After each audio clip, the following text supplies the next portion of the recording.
الحمد لله وكفى وسلام على عباده الذين اصطفى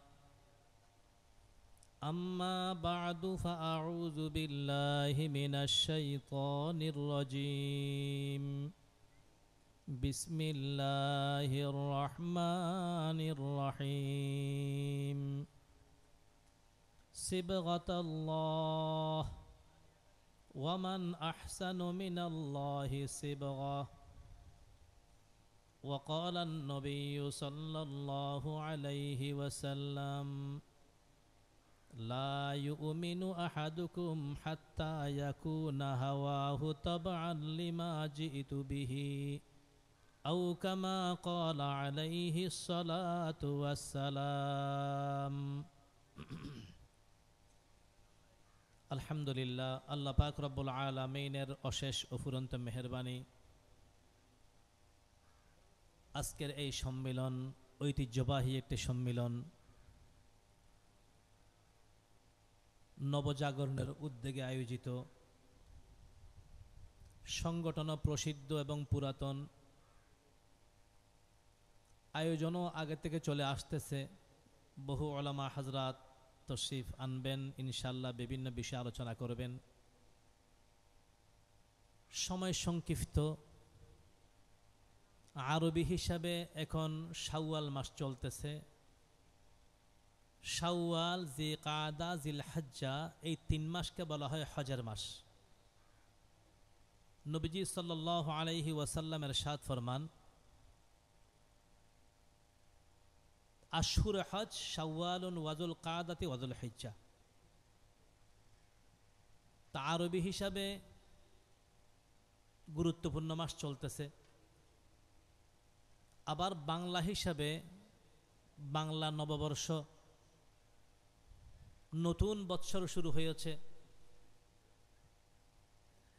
এখন বাংলা কত সন চলতেছে বলতে পারেন? বাংলা কত সন এখন? আমরা বাংলাদেশি, কিন্তু বাংলা কত সন আমরা বলতে পারি না। শুধু ইংরেজিটা আমরা বলতে পারি, আরবিও খবর রাখি না বেশি একটা। বাংলা তো খবর অনেক সময় থাকেই না।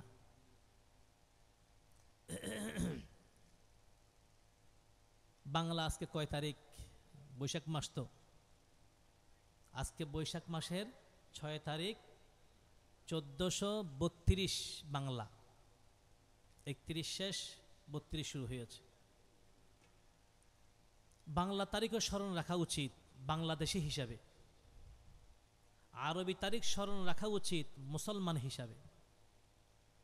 ইংরেজি তারিখ স্মরণ রাখবো, অসুবিধা নাই, গুনাহ নাই, নিষেধ নেই, যেহেতু সব কিছু সম্পর্কে ইংরেজির সাথে। কিন্তু তাই বলে ইংরেজি বৎসরকে স্বাগতম জানানো যাবে না, 31st নাইট উদযাপন করা যাবে না। বাংলা নববর্ষ উপলক্ষে বর্ষবরণের নাম দিয়ে মঙ্গল শোভাযাত্রা বাহির করে মঙ্গলা দেবীর কাছে মঙ্গল কামনা করা যাবে না। মঙ্গল অমঙ্গল কার হাতে? আল্লাহর হাতে। দেবদেবীর কাছে মঙ্গল কামনা কোনো মুসলমান করতে পারে না। কিন্তু এখন আমাদের এই বাংলা সন উদযাপন এমনভাবে হয়, মনে হয় যেন এটা বিধর্মীদের কোনো একটা অনুষ্ঠান এবং বিধর্মীদের একটা সংস্কৃতি। অথচ বাংলা সনের মধ্যে বিধর্মীদের কোনো অবদান নেই। বাংলা সনটা পরিপূর্ণ মুসলমানদের। এই ইতিহাস আমাদের অনেক জানা না থাকার কারণে আমরা মনে করি বাংলা সন সেটা মুসলমানদের কোনো অবদান নেই। কিন্তু আপনি ইতিহাস তালাশ করে দেখেন, বাংলা সনের উদ্ভাবক, বাংলা সনের আবিষ্কারক, বাংলা সনের সংস্কারক সবাই মুসলমান। বাদশাহ আকবর যখন বাদশাহ হলেন তখন তো চলতেছে আরবি সন, আরবি হিজরি এবং ইংরেজি তারিখ, বাংলা কোনো সন ছিল না। আরবি তারিখ হিসাবে ফসলি খাজনা উঠানো হতো, কিন্তু আরবি সন হলো চাঁদের সাথে সম্পর্ক, আর ফসল আসে ঋতুর সাথে সম্পর্ক হিসাবে। আর ঋতুগুলো সূর্যের সাথে সম্পর্ক রেখে, ঋতুর হিসাব সূর্যের সাথে, চন্দ্রের হিসাব, আরবির হিসাব চন্দ্রের সাথে, কিন্তু যেহেতু বাংলা কোনো তারিখ নেই, ঋতুর সাথে সম্পর্কিত কোনো তারিখ নেই, সেজন্য খাজনা উঠানো হতো আরবি তারিখ দিয়ে। কিন্তু খাজনা উঠাইতে, ফসলি উঠাইতে অনেক কষ্ট হয়ে যাচ্ছে। তখন কিছু কিছু আমলারা বাদশাহ আকবরকে বললেন যে জাহাপনা, এমন একটা নতুন সন বাহির করলে ভালো হবে যে সনের সাথে ঋতুর সম্পর্ক থাকবে, যে সনের সাথে ফসল আসার সম্পর্ক থাকবে। তখন বাদশাহ আকবর চিন্তা করলেন, হ্যাঁ কথা তো ঠিক, কিন্তু এই দায়িত্ব কাকে দেবেন? তখন বাদশাহ আকবর রহমতুল্লাহ আলাই দরবারে একজন ব্যক্তি ছিলেন আমির ফতেহুল্লাহ শিরাজি রহমতুল্লাহ আলাই। এই আমির ফতেহুল্লাহ শিরাজি রহমতুল্লাহ আলাই তিনি ছিলেন অনেক বড় একজন বিজ্ঞানী, জ্যোতির্বিদ। ওনার বাড়ি ছিল পারস্য। উনি সেখান থেকে রিজিকের সন্ধানে চলে আসতেন ভারতে। বাদশাহ আদিলের সাথে সম্পর্ক হয়েছিল, বাদশাহ আদিলের দরবার জীবন কাটিয়েছেন। বাদশাহ আদিলের এন্তেকালের পর চলে আসতেন বাদশাহ আকবরের কাছে। বাদশাহ আকবরের সাথে কথাবার্তা বলার পর বাদশাহ আকবর বুঝতে পেরেছেন যে উনি অনেক বড় মেধাবী এবং একজন বিজ্ঞানী। তখন বাদশাহ ওনাকে নিজের মন্ত্রী ক্যাবিনেটে নিয়ে ফেললেন। কারণ সেই যুগের রাজা বাদশাহরা চিন্তা করত কার দ্বারা দেশের খেদমত হবে, কাজ হবে। পার্টির দিকে তাকাই নেই, দলের দিকে তাকাই নেই, ব্যক্তির দিকে তাকাইস।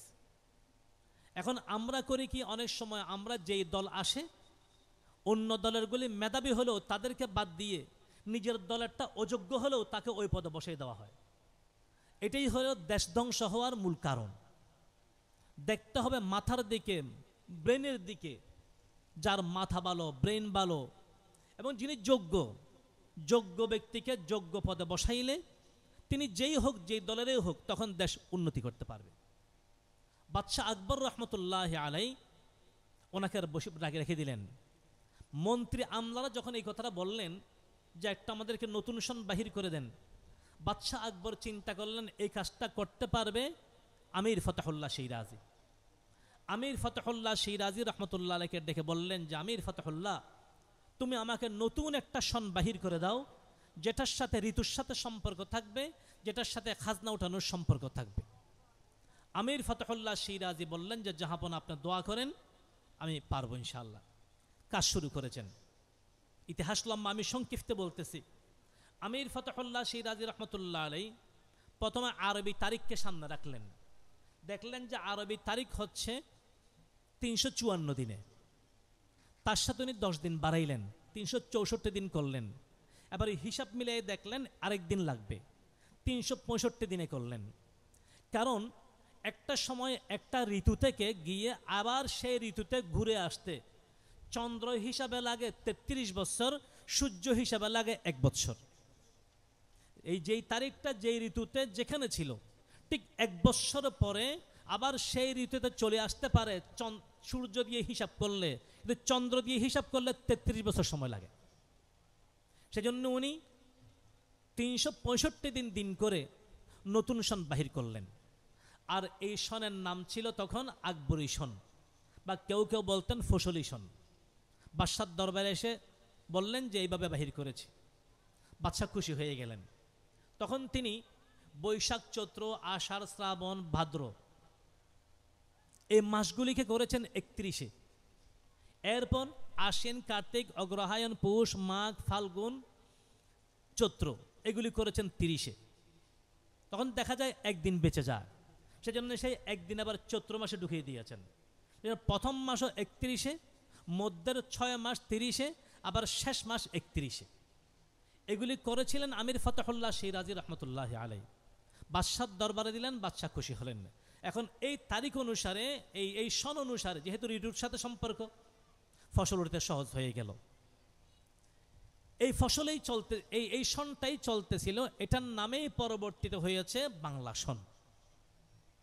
তাহলে এই সনটা উদ্ভাবক বাদশাহ আকবর, আবিষ্কারক আমির ফতেহুল্লাহ শিরাজি।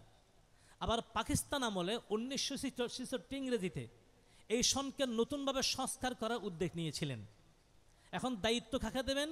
আবার সে বাংলা সনকে সংস্কার করার জন্য দায়িত্ব দিলেন ডক্টর শহীদুল্লাহ রহমতুল্লাহ আলাইকে। ডক্টর শহীদুল্লাহ রহমতুল্লাহ আলাই তিনি দুনিয়ার লাইনে যেরকম বড় ছিলেন, ধর্মের লাইনে অনেক বড় ছিলেন, অনেক বড় বুজুর্গ ছিলেন। ডক্টর শহীদুল্লাহ রহমতুল্লাহ আলাই ওনাকে সভাপতি বানালেন, সাথে আরও কয়েকজন দিয়েছেন। উনি আবার নতুনভাবে সেটা সংস্কার করেছেন। সংস্কার কিভাবে করেছেন লম্বা আলোচনা আছে। তাহলে এই বাংলা সন উদ্ভাবক বাদশাহ আকবর, আবিষ্কারক আমির ফতেহুল্লাহ শিরাজি, সংস্কারক ডক্টর শহীদুল্লাহ রহমতুল্লাহ আলাই। এখানে একজনও কি বিধর্মী আছে? তাহলে পুরা বাংলা সনটা মুসলমানদের এই ঐতিহ্য, মুসলমানদের এই অবদান। কিন্তু আজকে সে বাংলা সনটা উদযাপন করা হয় পরিপূর্ণ বিধর্মীদের তরিকা অনুসারে, হিন্দুয়ানি পদ্ধতি। আজকে বাংলা সনের 1ম তারিখ দেখা যায় মুসলমানের সন্তানরা জীবজন্তুর মুখোশ মুখে লাগায়, সাপ, বিচ্ছু, বাঘ, ভাল্লুক, গরু, ছাগল, হাঁস, মুরগি এগুলোর মুখোশ লাগাইয়া রেলি বাহির করে, মিছিল করে। লজ্জা লাগে না? আল্লাহ পাক বানিয়েছেন মানুষ, আর তার মানুষ হইতে ভালো লাগে না, পশু হইতে ভালো লাগে। আল্লাহ পাক রব্বুল আলামিন বলেন, ওয়ালাকাদ খালাকনাল ইনসানা ফি আহসানি তাকওয়িম। আল্লাহ পাক রব্বুল আলামিন বলেন, আমি মানুষকে সবচেয়ে সুন্দর আকৃতি, সবচেয়ে সুন্দর অবয়ব দিয়ে সৃষ্টি করেছি। আল্লাহর সমস্ত মখলুকের মধ্যে সবচেয়ে সুন্দরকে মানুষ। কিন্তু এখন সেই মানুষের মানুষ হওয়া ভালো লাগে না, মানুষের মুখোশ ভালো লাগে না, পশু আর জীবজন্তুর মুখোশ লাগায়া রাস্তায় রাস্তায় রেলিয়ার মিছিল বাহির করে দেবদেবীর কাছে, মঙ্গলা দেবীর কাছে মঙ্গল কামনা করে। ঈমান কোথায়? কোন মুসলমান যদি এগুলি করে তার ঈমান কোথায়? দ্বিতীয়ত, অনেক মুসলমানের সন্তানদেরকে দেখা যায় সেদিন ইলিশ মাছ আর ফান্দাবাদ খাওয়ার জন্যে ঢাকার বিভিন্ন মোড়ে মোড়ে কিছু শর্ট পোশাক পরিহিতা সুন্দরী মহিলারা ফান্তাবাত আর ইলিশ মাছ নিয়ে বসেছিল। অল্প একটু ফান্তাবাত, সামান্য একটু ইলিশ মাছ, সাথে একটা কাঁচামরিচ, 2টা ভিয়াজু, একটু আলুর ভর্তা, এগুলি খাইয়া বাঙালি ইবলিশ সাজে। আর এই সমস্ত প্লেট সাজাইয়া মাটির প্লেট, মাটির সাংকিতে নিয়া বসে থাকে উগ্র সাজে সজ্জিত মহিলারা, উগ্র সাজে সজ্জিত মহিলারা। আর তাদের কাছে গিয়ে আজকে মুসলমানের যুব সমাজ গলা লম্বা করে দেয় তাদের হাতে ফান্তাবাদ খাওয়ার জন্য। হায় মুসলমান, চিন্তা করা উচিত। যদি সেরকম কোনো মেয়ের হাতে পান্তাবাদ খেতে মনে চায়, নিজের স্ত্রীকে বলো যে আমাকে 1 লোকমা খানা খাওয়াইয়া দাও। নিজের মাকে বলো যে মা, ছোটকালে তুমি ভাত খাওয়াইতে বড় মজা লাগতো, আজকে আমাকে 1 লোকমা খানা খাওয়াই দাও। হাদিস শরীফা আছে, কোন স্বামী যদি স্ত্রীর মুখে 1 লোকমা খানা উঠাইয়া দেয়, কোন স্ত্রী যদি স্বামীর মুখে 1 লোকমা খানা উঠাইয়া দেয়, আল্লাহ পাক তার আমল নামায় সদকা সওয়াব দান করবেন। আল্লাহ পাক আমাদেরকে সঠিক জিনিস উপলব্ধি করার তৌফিক দান করুন।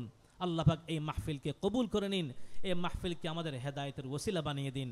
ওয়া আখিরু দাওয়ানা আলহামদুলিল্লাহি রাব্বিল আলামিন। সুবহানাল্লাহ।